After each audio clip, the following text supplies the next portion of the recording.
Un des éléments classiques que l'on retrouve dans le temple égyptien, dans le temple pharaonique par excellence, c'est évidemment le pylône.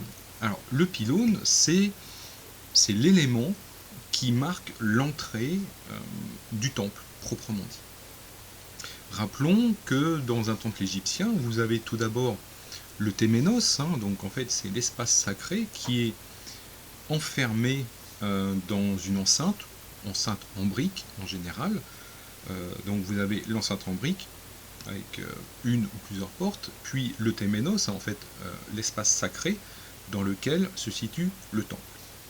Et ce temple, on y pénètre par un pylône. Alors le pylône, comme vous le voyez ici, donc c'est un bel exemple que l'on a sur la rive gauche à Luxor.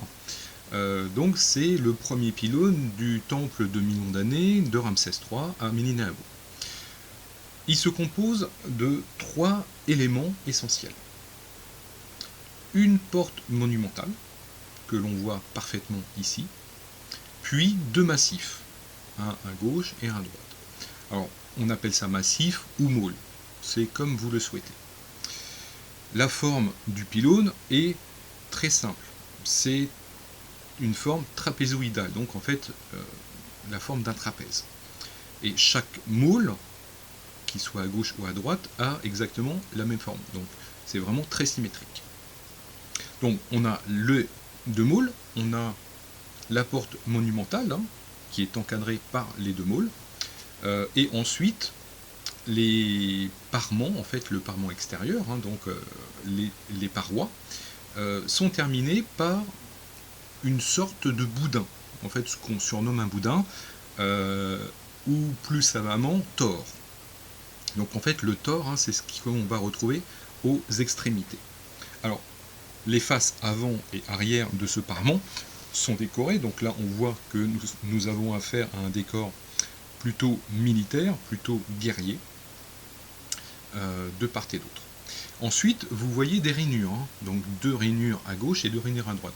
En fait, ces rainures servent à y loger les grands mâts. Donc en fait, imaginez que à l'époque de Ramsès III, il y avait 4 grands mâts en bois qui dépassaient la hauteur des môles. Donc ça faisait quand même effectivement quelques mètres de hauteur.